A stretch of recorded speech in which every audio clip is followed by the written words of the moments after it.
started. Well, good afternoon, everybody, and welcome to today's local government education program, the third, in a five-part series on rural business transitions. And this is brought to you through the collaboration of Rural Partners, the Illinois Institute for Rural Affairs, and Illinois Extension. Today's program is entitled Succession Through Shared Ownership, Exploring ESOPs and Employee-Led Transitions. My name is Mike Delaney, and I'm an Extension Community and Economic Development Educator based in the Northern State Line region. We'll begin with some quick housekeeping notes. Please note that if you desire, you can activate Zoom's closed captioning function at the bottom of your screen. We will be recording today's webinar and making it available on our Community and Economic Development YouTube channel.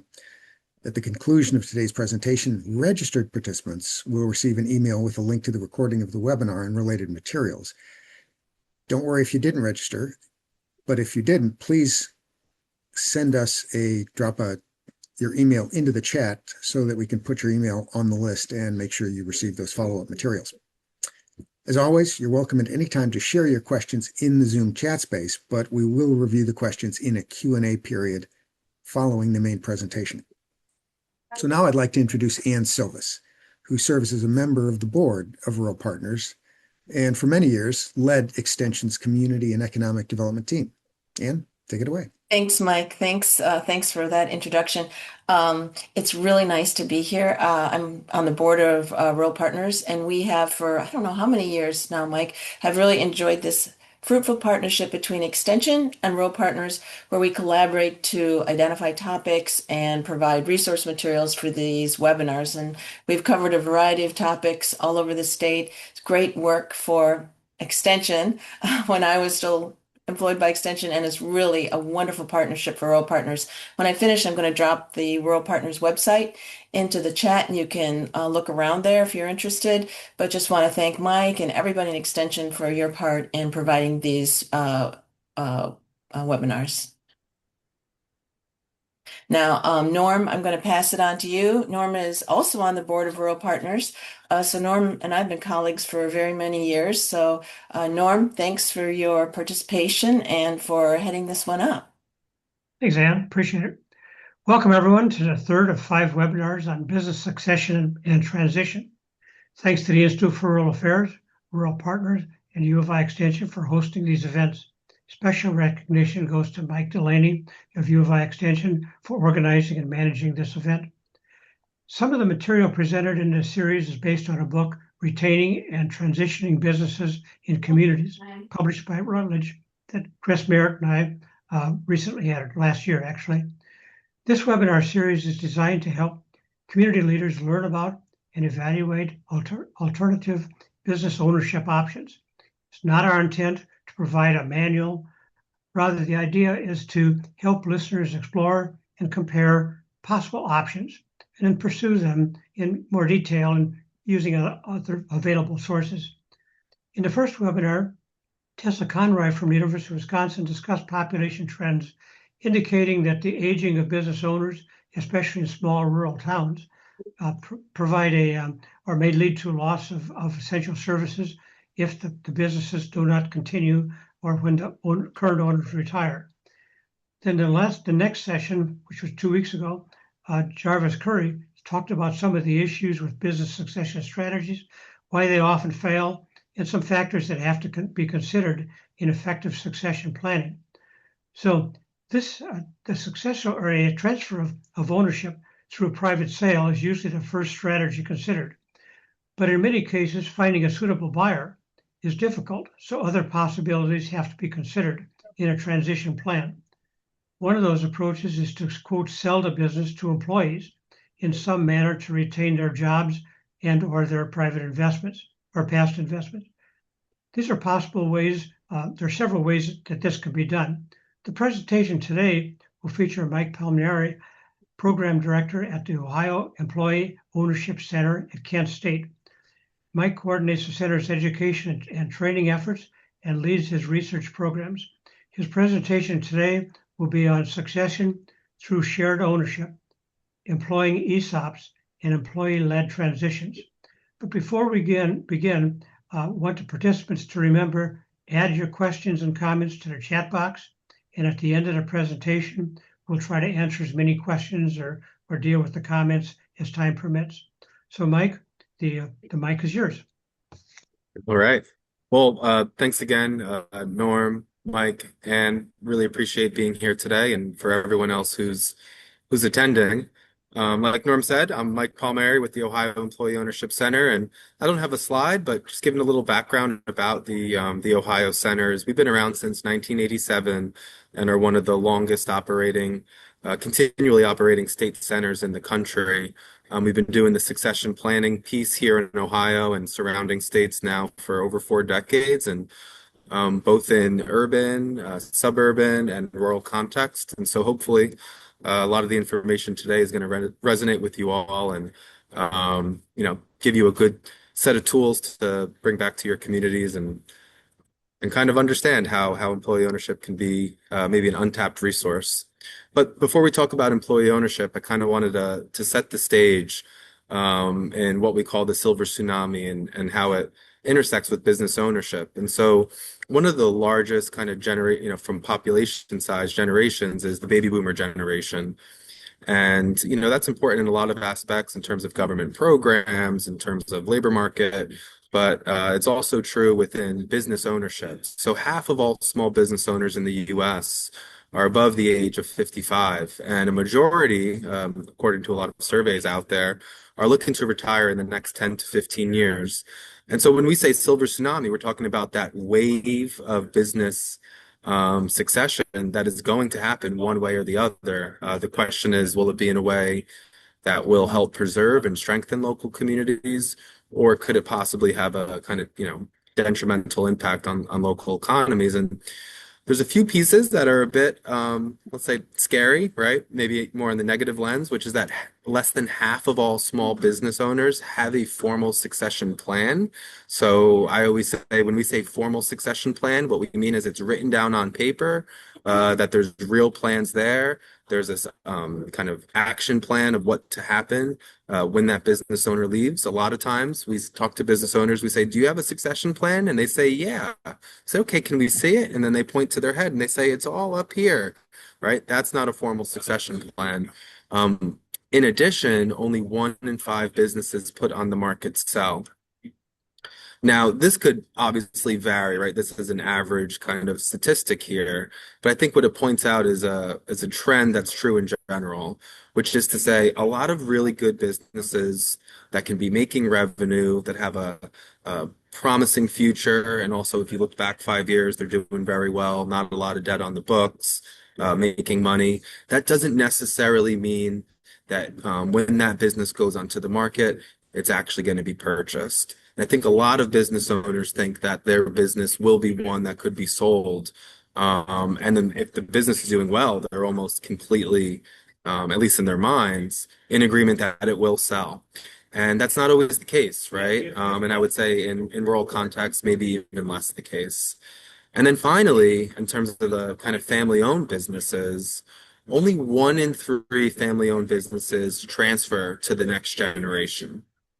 And those stats get lower and lower each additional generation that goes on for a lot of reasons, probably many of which you all can think of yourself, but there's family dynamics. Oftentimes, maybe the children of the owners kind of see what mom and dad had to do to keep that business running, and maybe just don't want to commit that level of time to the business. Or in some cases, mom and dad use the business to set up their children for to go get a degree. Maybe their children get a degree in some kind of field that locally just the job market's not there, and so they leave the community to go enter that labor market. And so there's a lot of reasons for it. It's not necessarily that the family-owned businesses are doing something wrong, but each successive generation, that transfer becomes less and less common.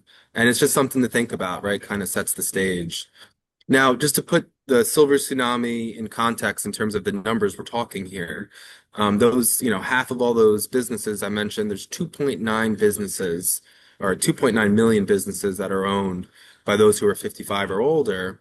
And if you take those, nearly 3 million businesses and kind of look at it from employees, payroll, revenue standpoint, you know, 32 million employees, right, call these places, this is their place of work. Those organizations are paying out nearly $1.5 trillion in payroll. They're making 6.5 trillion in revenue. And so the question I always like to pose is, what will this mean for your community? Right? Obviously, these numbers are national, they look really big, but I always encourage folks to kind of do a little bit of simple math right there in their own hometown. And most likely, the businesses in your community are either going to, half of them will be owned by baby boomers, or it could be even higher. What I've seen when looking a bit into the kind of trends, rural versus urban, is that urban tends to skew a little bit younger in terms of the average business owner age, and in the rural areas, it skews even older. So the impacts actually might be even more intense at the rural kind of, in the rural context. And like I was mentioning, because of that, there's certain dynamics in rural areas that make that silver tsunami even more impactful. There's that succession crunch, right? It's even more powerful in the sense that the owners tend to be a bit older, and you actually have fewer buyers who are there, maybe looking at your particular geographic location, or, in some cases, like in a city context, there might be buyers who are just living in that city, right? Just because there's more people in general in cities, it's more likely there might be a buyer around who's interested. The other point that kind of makes, the rural context a bit different is how job loss and firm closure can have even bigger impacts when we're talking about rural communities. It's much more common in a rural community for there to be maybe one, two, maybe, three or four large employers that are picking up the lion's share of employment in that given community. And if that one business was to go out of business, it could have a really big impact for that community versus, for example, and apologies, right? I'm from Ohio, so I'm going to use, my city references will be Ohio references, is in, the Cleveland context, if a business goes out of business, it's a sad story for sure. But there might be many thousands of business. And so at that kind of aggregate level, it's a lot less of a shock to the local tax base or the local job market. Whereas in a kind of small town or a rural context, that one employer carries a lot of weight, right? And to keep them open and keep them running is really important. And then finally, a kind of limited pipeline of new entrepreneurs. And so this was kind of connected to that story I was telling earlier regarding mom and dad having a business and, their daughter or son gets a degree. And let's just say it was in business. The way that story could go is that the person then leaves the community to go and chase that dream, to enter that labor market. What it ends up doing is you have a smaller pool of next generation owners, right? And so that kind of pipeline, that next generation of who could assume leadership positions in these businesses, might not always stay put, right? So to speak. And so just kind of keep those things in mind while we're going through it. This isn't to say that it's impossible to do this work in rural communities. It's not at all. I've seen it. But it is a context that you have to pay attention to, right? When you're thinking through employee ownership and applying it in your community. So, what is broad-based employee ownership, which is what I'll be talking about today. And there's quite a few different models, and we're going to talk through them. But what they all have in common is that all or most of the workers in that business are given the opportunity to hold a financial stake in their company. Others also provide governance rights, and we're going to get into that, how that differs across companies or across models. But at the core of it, what all the models do is they allow the workers in those firms to share in the success of that company. The other thing I like to point out right at the onset is that broad-based employee ownership is more widespread than assumed. There's around 7,500 broad-based employee-owned businesses here in the United States. They employ over 10 million workers. and they hold over $2 trillion in business assets. And so, just to put that into context, right, there's 10 million active workers at companies that have broad-based employee ownership. That means employee ownership is just as common as union membership in the private sector, right? And so everyone knows what a union is, but maybe you haven't heard about employee ownership. I'd say it's one of the best kept secrets amongst both the business community and economic developers. And by the end of this, hopefully, it'll no longer be a secret to all of you on the call. And so there's three broad-based models that I'm going to talk about. And I keep using the word broad-based. The reason I do that is to distinguish it from, let's say, a stock option plan that's only provided to management, right? It's different than a bonus plan in the sense that it's going to be provided to everyone at the company, right? And so broad-based, that's why I keep using that word, is to kind of distinguish it away from stock options or a stock purchase plan, because these three models that I'm going to show you today, in no model are employees going into their pockets to purchase the stock itself. It's being provided to them as a benefit of working at that company. And so the first and most common form of employee ownership is what's called an employee stock ownership plan, or ESOP. It's around 6,500 companies in the US that have this form of employee ownership. And they're interesting because they're actually a qualified retirement plan trust, similar and regulated by the same legislation as 401ks, right? So they're a qualified retirement plan. But the difference is that they invest primarily in the stock of the sponsoring company. Workers who were there will meet eligibility requirements while at the company. If they meet those requirements, each year they're going to receive an allocation of stock into their individual account. And upon leaving or retiring from the company, they're going to be paid out the value of that stock. And then we'll get into how a privately held company stock is valued, but it is each year it's going to be valued, and that's how you're going to track that. And then the other interesting piece about an ESOP is that it doesn't have to just own 100% of the company. It can be set up to own anywhere from 1 to 100% of the stock of the sponsoring company. So very interesting. It's one of the most common, and we'll get into some of the reasons as to why it's so common. The other form is what we call a worker cooperative. There's around 1,000. The last report I saw, I should update this number, is that there's around 1,200 worker cooperatives. Unlike an ESOP, which is a qualified retirement plan that a company would adopt, a worker cooperative is actually a form of incorporation, right? It's a corporate entity.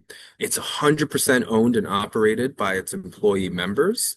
And so it doesn't have that same kind of capability of being staged maybe from 20% to 50% to 100. You're either a worker cooperative or you're not. The governance in a worker cooperative is democratic. So it's based on one member, one vote. If you become a member at a worker cooperative, you can now enjoy governance rights such as voting for, running for, and serving on the board of directors. So it kind of has that democratic governance piece built into the structure of the business. Whereas an employee stock ownership plan, or ESOP, you could do those things, but there's nothing that forces you to do that, right? So it's an optional kind of piece in terms of governance changes. Worker cooperatives, it's not optional. That is what makes a worker co-op, is that democratic governance. And the way a cooperative works isn't by providing folks allocations of stock. Rather, profits are distributed based on typically the numbers of hours worked at a company each year. And we call that patronage in the kind of worker co-op world. But it's quite the same as a profit sharing plan. And then the third, and this is kind of new to the US, is about 100 companies now are what we call employee-owned trusts.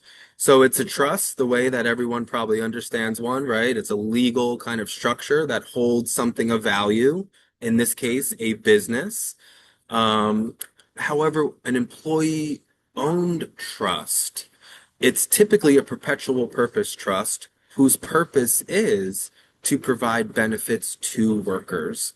Ownership can be held collectively within the trust. It's not individual accounts like with an ESOP. Rather, it's profits being distributed, kind of like a profit sharing plan at a company. The important part is to understand that the company's held in the trust. No individual owns that company in the trust. Rather, they have claims on the kind of financial benefits of the firm in the form of profit sharing. So those are the three broad types of employee ownership that I'm going to talk with you all about today. Now, there's a lot of misconceptions around employee ownership. I certainly could have picked more than four, but for time, I picked the four most common. So one is that employee ownership can only work in small or niche firms. And I'm here to tell you that employee-owned companies are found across all major sectors of the economy and amongst both small, medium, and large firms. In Ohio, we're home to the 10th largest 100% employee-owned company in the country, and they employ over 13,000 individuals. It's called Davy Tree. They're a municipal and commercial tree cutting and environmental services firm. Likewise, we have a company in Ohio in Columbus, which is a bakery, and they have six people, and they're also a form of employee ownership. And so across the three different models, you're able to find something that could fit your sized business. Now, once you get below three employees, it does get difficult. But I'd say anything above 3 to 5 employees, you can implement a form of employee ownership. The other piece is that employees must finance the transaction themselves. So I hear a lot of folks say, well, there's no way we could do this because our workers wouldn't be able to afford purchasing this company. And so in most models, employees are not writing checks, right? What happens is the transactions are financed through company cash flow, seller notes, and bank financing. Typically, what's going to happen is the bank or the company is going to go to a bank to get the loan. That the proceeds from that loan will be used to pay out the selling owner. The company was used as collateral to get that loan, and then over time, through company cash flow, the debt from that transaction will be paid down. At no point are workers actually going into their pockets to finance that transaction. Now, there's still edge cases where that is possible to happen, but in terms of it being a reason why you can or can't do employee ownership, it should not be a barrier that can stop you, right? There's ways to finance these transitions. The third one is that employee ownership is risky or it's unproven. Oftentimes, I've heard this stated in the ESOP context, which is hey, aren't we asking our folks to put all of their eggs in one basket, right? So don't we want a diversified portfolio of stock, but aren't we violating that by saying all the stock that you have here is just in this one company? And that is true, right? There's truth in that point. It's absolutely the case. However, oftentimes, because you're not going into your pocket to purchase that stock in that company, it's what we like to call gravy on top, right? Oftentimes, companies with ESOPs, for example, also have a diversified 401k. The ESOP is just an additional benefit providing ownership to workers at that firm. And so in most, if not all cases, workers are actually in a less risky position when they're in an employee-owned company versus being at a non-employee-owned company. Likewise, to the point about it being unproven, we actually have, 4 to 5 decades of research and practice that now show, and we're going to go through these in slides that are following, better performance and productivity, more likely to survive, and better retention and job growth. And so we'll get into that. But employee ownership, it's actually not as risky as people think, and it has a very well documented and proven track record of success. And then the fourth one, and this comes a lot from business owners, is that to become employee owned means that company operations are going to radically change. And I'm here to tell you that day-to-day management and operations typically remain the same. Oftentimes, a business owner likes to or is attracted to models of employee ownership because of the continuity that they can provide, both in leadership, management, but also the way in which the company is going to be doing business. In most models, what the really major change is that workers are now going to benefit financially from working at that company. And, the big piece that companies have to work around is to define what it means to be employee owned now, right? What does it mean to call a worker an employee owner? What kind of opportunities you can provide them to be able to maybe suggest changes to do something better. But in terms of operations changing, in terms of, and put the worker co-op to the side here for an ESOP or a trust in terms of the board of directors changing or anything like that. That's not necessarily mandated at all by any model. Okay, so now we're going to kind of jump into a little bit of that research, thinking about employee ownership as a retention strategy. And the Bureau of Labor Statistics, I checked it a couple of weeks ago, finds that between 70 to 80% of all local job growth is generated by already existing establishments. I feel like that's a really important piece to drive home because oftentimes we're looking for that next big investment in our local community, and those investments are important. Don't get me wrong, I'm not making a case against that. However, sometimes in searching for those kind of outside parties to come to our communities, we sometimes miss the fact that a good deal of the job growth in our community is going to be coming from the firms who are already there, right? And so transitions to employee ownership are really nice because they keep the firms locally rooted, they help stabilize that tax base and employment. And then likewise, we have studies that show that employee-owned businesses are less likely to close down or lay off workers, especially in economic downturns. So the one study that I have up on the screen here was done by two co-authors, Douglas Cruz and Fidan Kurtulis. They looked at employee-owned companies through this over a decade period. And what is very interesting about that period of time is it includes the dot-com bubble of 2001, as well as the 2008 financial recession and so they were able to track both employee-owned companies and similarly sized and same industry non-employee owned companies through those two recessions to see how the non-employee owned companies responded to those downturns and how the employee owned companies responded. And it's a great book. It's out there. It's free, so you can go and check it out. But what they ended up finding was that employee-owned companies were less likely to go out of business, full stop. But they were also less likely to lay off as many workers and were more likely instead to keep people on, maybe furlough, figure out other ways to not disconnect from their workers, but keep them on board, right? So there's that one piece of that proven trend. And then again, when the COVID pandemic struck, it provided yet another opportunity to see, is that pattern still the same, right? So those were kind of financial downturns. What about in a pandemic? And again, what they found, they looked at majority ESOP owned companies. They compared it to similar companies that were not ESOP owned. And what they ended up finding was that the employee owned firms were, four times, they laid off four times less people than those non-employee owned companies. They were more likely to provide PPE earlier on in the pandemic than their similar counterparts that were non-employee owned. So there's just two of many studies that kind of show that retention and employment stability that employee-owned companies provide. But you can also look at it from an expansion strategy, right? A growth strategy. And what we know from many studies is that when compared to traditional companies, employee-owned businesses outperform across numerous metrics.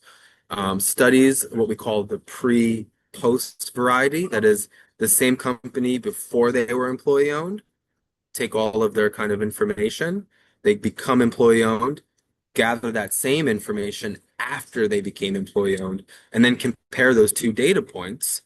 Likewise, do the same thing for non-employee owned companies and compare those data points. We found that there was a productivity increase of 4 to 5%, a sales increase of 2.5%, employment growth of 2.3%, and quit rates are also found to be one third the national average. So not only are companies deciding to not fire employees and sever that employment relationship, we also find that workers are more likely to want to stay at these companies and less likely to quit.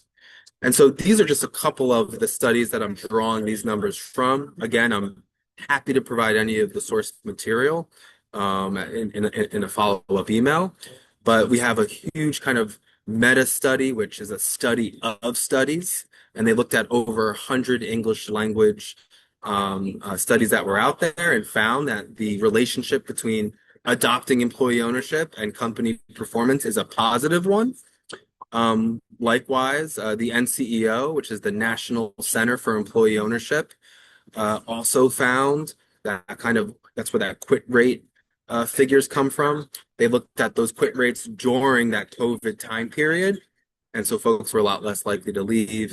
And then finally, that bottom study, does employee ownership impact firm performance, is a really great kind of overall summation of all the research that's out there, right? So I highly recommend that as well. I just want to kind of shift to the job quality from the worker's perspective. What you're looking at here is a chart that was derived from the General Social Survey, which is run out of the University of Chicago. It's a very trustworthy, nationally represented survey. What's great about it is it has a question that allows us to identify if the individual answering the survey is an employee share owner. And so what you're looking at is the time period from 2002 to 2018. So every 4 years, they ask these questions. The blue bar on this bar chart are layoffs of employee owners, and the gray bar are layoffs for non-employee owners. And so you can see in any given year, for every one employee owner who reports that they were laid off in that 12-month period, sometimes three traditional workers, all the way up to seven. For every one employee owner, seven traditional workers reported that they were laid off at their company. So it speaks again to that employment stability piece here, but from a different angle, right? This is from the kind of worker angle here. This is a chart from a study that I did, pretty much looking at that same data set, except we added in an additional year, 2022. So it was a full, covered a 20-year span. And so what we're looking at is the average over that 20-year span, where the red bar in this bar chart is for employee owners. So 2% of the employee owners reported being laid off in any given year, whereas 5% of traditional workers reported being laid off in any given year. So effectively half as likely to report being laid off compared to traditional workers. So again, right, that employment stability piece. This is another really well done study that tracked the same workers over time from 2002. It's actually still ongoing. They've updated it now. I think they've done a 2017 analysis as well. But what's so great about this is it's individuals who are employee owners, that's the green line, non-employee owners, that's the red line, same individuals all the way through time, what we call a panel study. Really, really, really important kind of study setup. And as you can see, over time, employee owners tend to make more in base wage earnings than the exact same individual, only difference being that they're not employee owners. And when I say exact same, that's to say they're not just comparing employee owners to non-employee owners, it's employee owners with certain education degree, a certain maybe race, gender, geographic location to a worker with all those same kind of characteristics. And so it helps us kind of be able to say, well, the one thing that is different, one's an employee owner and one's not. We can attribute a lot of this growth in wages to the fact that one's an employee owner. Also, a lot more wealth that's being generated for individuals at employee-owned businesses. So this is pulled from a report that was done by the National Center of Employee Ownership. They looked at tax records from non-employee owned companies who had 401ks to employee owned companies that had their ESOPs, right? So these employee stock ownership plan companies. And what they found was that the average ESOP account balance was nearly 2 times as large as the average 401k balance at traditional companies. Now, I have to note here, NCEO does a really great job in keeping things rigorous, right? And doing apples to apples comparisons. So what they did was they said, we're going to compare the average employee stock ownership plan company to another company that has a retirement plan, the 401k. What's not noted in this chart, but I'll note it here, is that the median retirement balance of individuals who are working at companies is zero. That is to say, 50% of the US working population has zero saved for retirement. And I think that helps really contextualize this bar chart, right? I'll also say that companies who have ESOPs are more likely to have a 401k in addition to that ESOP than companies are, than in general, companies are to have any retirement plan, right? So you're more likely to have two retirement plans at an ESOP company than to have one at a regular company. Finally, this other really important piece, which is the worker engagement. This comes from that same general social survey that I mentioned prior, and it was looking at, from the workers' perspective, if they reported that they served on a team, a committee, or a task force that was committed to addressing issues like product quality, cost cutting, productivity, health, and safety. As you see here, employee owners, the red bar, a lot more likely to report that they were being included in such a committee. And then likewise, the chart to the right of that is whether or not they received employer-sponsored training. And so again, employee owners, the red bar, more likely to report that they were receiving training from their company compared to similar individuals who were not employee owners.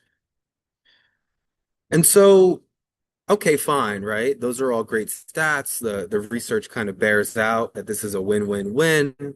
But is employee ownership a good fit, right? And I always like to say employee ownership is a very powerful tool, but it's not a silver bullet. And there's pieces that you need to think about, right? So on the one hand, for a selling owner, what are their cash considerations? What are their needs? In some cases, the owner might need the highest possible price, and they need to be paid out extremely quickly. Models of employee ownership, they don't purchase the business at a discount, but they might not be able to provide that kind of, multiples of the value that a strategic buyer could, or that private equity could, or that a competitor might be able to offer. And so it can't kind of compete with those figures, but it can provide, a value that is fair, right? One that can meet the owner's needs, again, depending on what those needs are. The other piece for a selling owner is the maintaining control. And so any model of employee ownership is going to require that the current owner begin to not only, be part of the succession plan in terms of selling the company, but also begin to delegate some of the roles and responsibilities that they play, right? Employee ownership's great for that, right? In some cases, if you're going to sell to an outside buyer, they are going to keep you around maybe for a year or two, but then after that, they are going to run the company the way that they want to. They own the company now. Employee ownership kind of provides a much slower off ramp for the selling owner. In many cases, the selling owner can stay on at the company even after selling their company to the workers there, right? So being able to stick around, if that's a goal of the selling owner, then that's great. If it's not and they want to leave right away, well, then we'll have to kind of think, is this a good fit? Is it not? There's minimal cultural disruption with employee ownership models, again, because you're keeping that leadership team there. The board might grow, but at least it still has some of those foundational members who are around. And so if cultural disruption is something that a selling owner really wants to avoid, and that's why they've kind of paused even thinking about succession planning, employee ownership's a great way to get that thought kind of going again and say, hey, no, you don't have to trade off cultural disruption, letting go of all control, and that's why you don't want to do your succession plan. There's actually this model that allows you to do both of those things while exiting the company and, getting some liquidity out of that business that you help build and grow. And then finally, we see this a lot. The selling owner goals and objectives. There's typically a concern for legacy, a concern for the employees who helped build the business, a concern for the community who supported that business and made it successful. And so employee ownership is a model that allows you to kind of make those other stakeholders whole, do something good that can benefit everyone. And then there's also the piece from the company performance, right? Not every company is ready for employee ownership. What we look for is the company should be stable and profitable, right? Maybe the last 3 to 5 years, kind of look back on the financials. Is the company making money? Because the last thing you want to do is to transfer an asset like a business to workers, which itself is on a downturn, right? That's kind of setting up the model for a really difficult situation. We also like to see minimal debt on the books, and that goes back to that misconception slide that I talked about before, which is that employees are not going to be purchasing this with cash in their, coming out of their back pocket. Rather, it's going to be financed. And so you need some room to take on debt to finance the transaction. Company takes on the debt. It uses that money to pay out the seller, and then cash flow will pay down that debt over time. The other piece is really strong management and leadership. What do I mean by that? I mean, can the current owner go on vacation and turn off their phone for a week and feel like nothing bad's going to happen? Now, that's kind of a hard one. I know a lot of business owners hear that and they say, no way, I will never do that. But it's kind of a proxy for a deeper point, which is to say, if the business owner is going to be exiting the company, they need to begin delegating who's going to be taking care of customers and leads, who's doing the sales, marketing, relationships with your suppliers. Those pieces of the puzzle need to start moving towards that next kind of level of leadership. Who's going to be taking the helm as that selling owner slowly exits the business? And then finally, I know I mentioned before 3 to 5. If there's 10 or more, there's no question. There's a model. 3 to 5, we have to look through and see, right? That's kind of, you're at the edge case level now. But I've seen, 3-person shops become employee owned. There's nothing that could, that will prevent you. But 10 is, you're definitely got a model that can work for you. Okay, so I'm going to jump through and kind of work through these other 3 models, give you a little bit more information around them. So employee stock ownership plans, the ESOPs we talked about, they're the most common form of employee ownership in the US. Brands that you'd most likely recognize. And some quick facts so that they're the qualified retirement plan. They're regulated by federal law agencies like the Department of Labor, Internal Revenue Service, and then also ERISA, which is the Employee Retirement Income Security Act. That's what governs things like 401ks, like I mentioned before. And so there's a lot of regulation over ESOPs. Typically, they're a really good fit for companies with 30 or more employees. The financial profile, we usually, again, these are ballpark ranges, but a million in EBITDA or more. In terms of the types of companies who can adopt an ESOP is an S Corp or a C Corp. Ownership can be from 1 to 100%. And then governance rights, I mentioned this earlier, it's minimal for workers, right? So there's nothing enshrined in the ESOP that requires you, for example, to let workers serve on the board or have a seat on the board or be represented in some way in company leadership. But you can do that, right? There's nothing stopping you from doing it, but there's nothing forcing you to do it.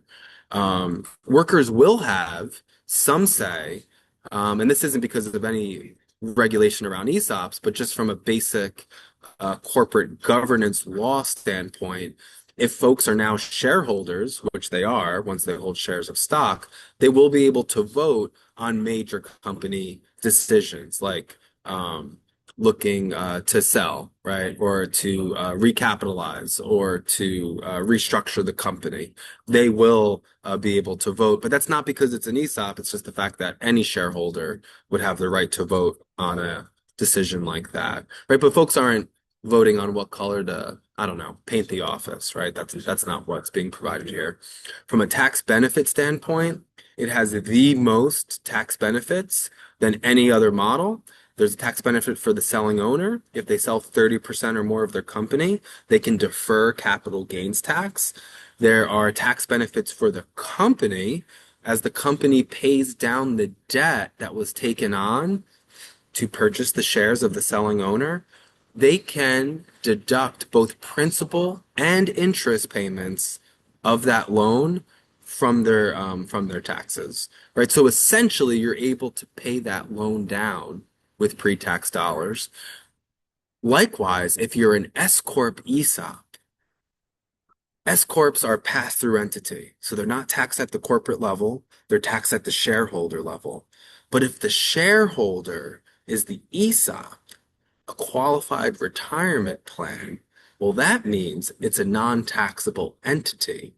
And so if you're 100% S Corp ESOP, you do not pay federal income tax. So it's a very, very big and important and powerful tax break that ESOP companies have. And then finally, workers who have those individual accounts that are receiving stock each year, those accounts are growing tax-free. Now, when they leave or retire from the company, those payouts will be taxable unless they're rolled over into an IRA or some other retirement plan. But even then, once they come out of that IRA, they will be taxed, right? Now, the setup costs for an ESOP are high because of that due diligence, due to the fact that there's kind of, regulation coming from ERISA, from the Department of Labor, from the IRS.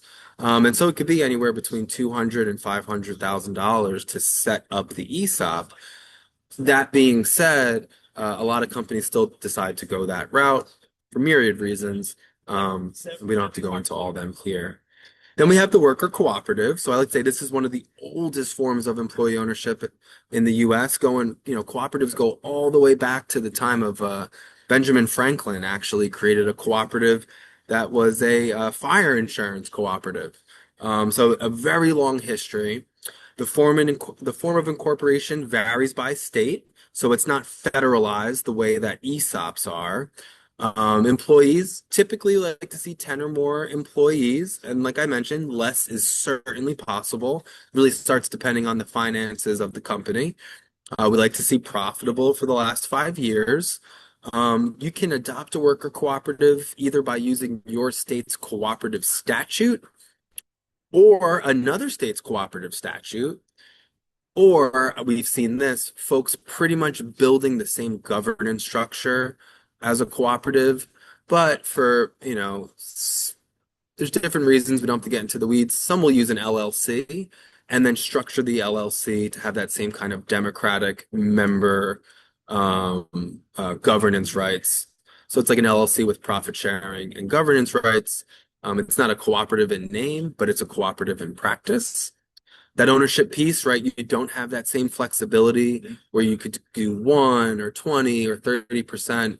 If you're going to be a worker cooperative, you're going to be a worker cooperative. It's kind of 100% that you're looking for there. The governance rights are broad, right? So again, this differentiates them from ESOPs. Members are going to vote for and serve on the board of directors. The tax benefits, that same tax benefit that applies to selling owners in an ESOP that lets you defer capital gains applies in the worker cooperative. And then there's also tax benefits for the company. So a certain percentage of the profits that are shared by the company with workers is tax deductible. What's attractive about worker cooperatives is that they can work in smaller firms, but also the setup costs are much lower, right? So anywhere between 20 to 75,000. Again, these are ranges to get this going and to get it started up. And then the third form of employee ownership is what's called an employee ownership trust, or EOT. This is new in the US, but it's actually the most common form of employee ownership in the United Kingdom. Here in the US, what's used is a perpetual purpose trust. That again varies by state, but you can use another state's kind of statute and register the trust in another state. Employees, 10 or more, kind of like worker co-ops, less is possible. We would like to see profitability for the last 5 years. Any type of company can be placed within this trust. So that's what's really great. Ownership, likewise, very flexible. Between 1 to 100% of the company can go into that trust. And governance rights are flexible. So the trust is almost a blank slate in a way, where it can meet the needs of the company's, selling owners. Do you want to have kind of democratic governance? Do you not? Do you want to find something in the middle? You're able to do that. Now you have a lot of that flexibility. However, the tax benefits are much lower here. So there's a little bit of selling owner, not that same capital gains deferment.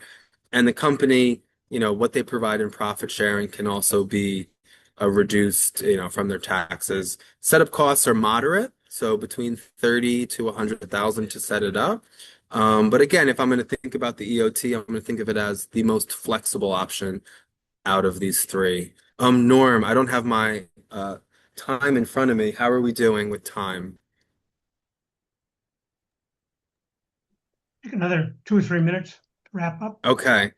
So just to kind of wrap it all up, right? These are the commonalities across all the models that we talked about. Benefits selling owners, workers, companies, and communities.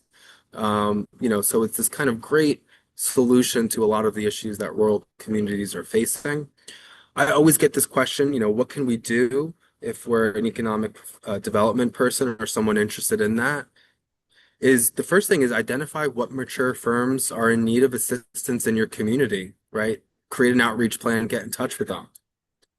We've done this with chambers in our state. Create a toolkit, run a workshop, give some free resources to folks just to get them to start to think. Raise employee ownership as an option if you're going out and doing BRE check-ins, right? Your kind of business retention and expansion check-ins. Make a warm referral to an expert professional or technical assistance provider who knows employee ownership. But what I'd say is what you don't have to do is you don't have to become an employee ownership expert. You don't have to provide legal or tax or valuation advice. You don't have to push employee ownership as the only solution. You shouldn't. And you don't have to manage or oversee this transaction process. Rather, kind of be there to help point people in the right direction. And practical ways that we've done it, we've provided free, low-cost technical assistance to walk people through all the different options, free digital books or reports. We have like a succession planning book that we give folks, or an employee ownership book we give folks. Or we've collaborated as well, with whether that be with chambers of commerce or economic development departments, but kind of jointly develop outreach strategies. Folks might not know our name, or they might not know the chamber's name, but it's more likely they know one of our two names, right? So we're big believers in collaboration to kind of get the word out. These are those two books that we've been using, and we can supply these for free as a PDF to anyone who'd like them. We can even mail them to you at cost. But they're two very easy, make succession planning less scary style books, right? And we've had really great success. So that's me, Mike Palmieri at the top, and then my co-author, who couldn't make it to this presentation, but did help me write the chapter that's in the book that Norm co-edited, is Chris Cooper, and that's our information. So I'll stop there and I'll let the Q&A take place. But thanks again. Thanks very much, Mike. We really appreciate your excellent and timely presentation. And I think given the situation that's happening now with the Tsunamis, as you called it, this is really something we have to start to deal with. There are a couple of questions in a chat box, and we kind of work through some of them. You can sort of read them as I did as well. It says one of them was, upon retirement, when the employee has to sell their stock, do they get hit with a big income tax at a higher tax bracket or a capital gains tax? Can it be set up as a Roth? You kind of addressed that, but do you want to just speak to that again? Yeah, that's a great question. So that would apply probably only in the case of an employee stock ownership plan. And typically, the person who asked the question has it pretty much right. If you're going to begin to accept your distributions, the payout from your account, if you take it as cash, you're going to pay capital gains tax, right? You will. Or I'm sorry, not capital gains. You'll pay yes, capital gains unless it's put into an IRA. Now, the theory is, but this isn't necessarily always true, is that if you're doing it in retirement, most likely you're going to be in a lower tax bracket than you were when you were in your earning years. Just from the perspective of you probably won't be making as much income as you were, but you may. And so the taxman will get their money. There's no way around it, but you could put it in a Roth and kind of defer that payment for some time. Oftentimes, companies will actually set up and provide those IRAs to their employee owners for exactly that reason. So there's an option for them. But that's a great question. Before we get to the next question, I just would note here that Mike Delaney is going to put up on the screen kind of a quick poll that he would ask us to complete. It helps in future planning. So if you want to answer the questions very quickly, we appreciate it. Andy from DCEDC suggested or asked question, not so much is it a question, but it's more to share an example. In DeKalb, we have a Sutter manufacturing company, or Sycamore actually, and it recently became an ESOP in 2020 after being family owned over the last 3 generations. It just celebrated its 100th year anniversary. It's a great company and great reputation for work culture with their group, and they're very civic minded. And I've participated in a number of activities that they do. So I think that's great. There's another comment Yeah, from that's awesome. Mike Darger says, I know you're an EEO expert. Do you have any way to compare the pros and cons of selling to employees versus to family or private equity? Yeah, that's great. So in terms of the pros and cons, employee ownership, private equity, family sale, I will say this. It really depends on the goals and objectives of the business owner, what's seen as a pro versus what's seen as a con. I think that if you were going to put it up against private equity, one of the cons would be you're probably going to make more money on a sale to private equity, no question.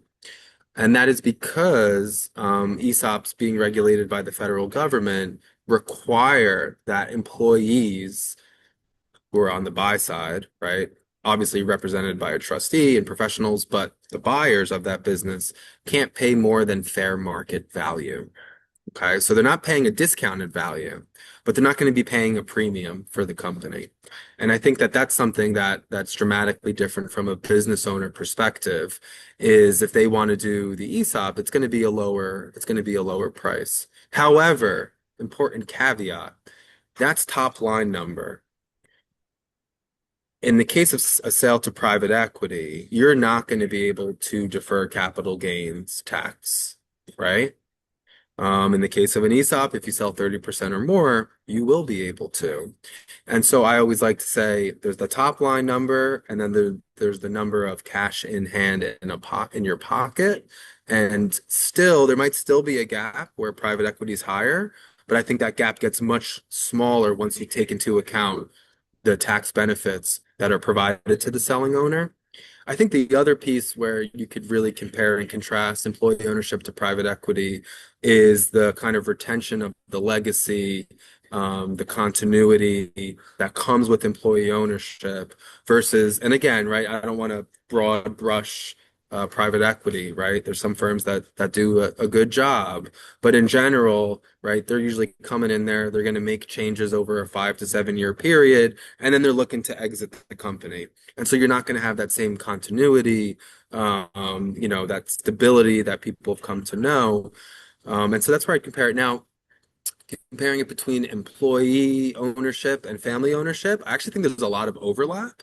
That continuity that I mentioned, the legacy, the community, I think that's, I've seen it achieved through transitions to family ownership, right? Next generation. Where I've seen some families use employee ownership, particularly the employee ownership trust or the ESOP that have that flexibility of being able to own 30 or 40 or 20 is to almost help kind of game out the situation where maybe the son or daughter or whoever the ownership group is, they're ready to take on and purchase half the company, but they're like, but I'm just not, I don't want to purchase the whole thing, right? For maybe a financial reason or maybe for whatever it may be. And we've seen family-owned firms kind of tap on the employee ownership model to complete that so that the current generation feels 100% they've sold it, and that next generation who's taking it on doesn't feel like they're taking on the whole thing, right? So it's sometimes helped um, my experience when I've seen it used in family transitions is either there is no heir, right? So there is no next generation, and employee ownership's that next best choice that helps them achieve what they would have achieved providing it to another generation, or they've included it in a transition to the next generation where maybe 30% of the company was sold to the ESOP. Mom and dad were able to benefit from that tax, the deferral of capital gains, and that next gen family now has something to kind of rally around, get people excited about, right? Kind of open that new chapter in a way that engages all. So sorry if I'm not getting directly at it. It's so dependent on what the owner's goals are, what's good and what's bad. But hopefully that gave a little flavor to how we think about it. That's great. Just as a closing comment, we do have an Illinois Employee Ownership Center in Chicago. Heidi Cadero is the manager of it. And so you might want to, if you're interested, you can contact them. I thought they have a lot of outreach services. So it's 102. So Mike, I'll turn it back to you. All right. Well, I just wanted to thank everyone for attending here today. And like I mentioned, I'm happy to provide any of the research that you saw in these slides. And then likewise, if you ever need, Heidi's great. We work with her. We're part of a state center network. And so we work kind of hand in glove with Heidi. And she actually has some copies of those same books that I had up before. And so if you want copies of those books, we can provide them to you, or Heidi could also provide them to any folks who are doing work in their local communities. And so I just want to say thank you, Norm, and thank you for everyone who was in the room today. Hopefully this was useful information. Feel free to reach out. Always happy to connect with folks. And I don't know, happy Tuesday, right? Mike Delaney, do Terrific. you want to take over? Thank you, Mike. So I have to say, on behalf of the University of Illinois Extension, as always, we want to thank Dr. Palmieri for his presentation today, along with Dr. Walzer for his moderation of the series. As I mentioned earlier, if you registered for the webinar, you will receive presentation materials and a link to the recording in a follow-up email. If you're not already receiving our email notices about upcoming webinar offerings, please drop your email into the chat before you go, and we'll add you to the email list. The next program in the Rural Business Transition Series will be on Tuesday, April 21st, again at high noon. It's going to be entitled Business Succession for a Strong Rural Community, Worker Co-ops as a Transition Strategy. I also want to invite you to go to go.illinois.edu/LGE to access our video archives of prior presentations on a wide variety of community development topics. So, thank you all for attending today's webinar. Have a great day, and we hope to see you back for future presentations. Thanks. Take care, everyone.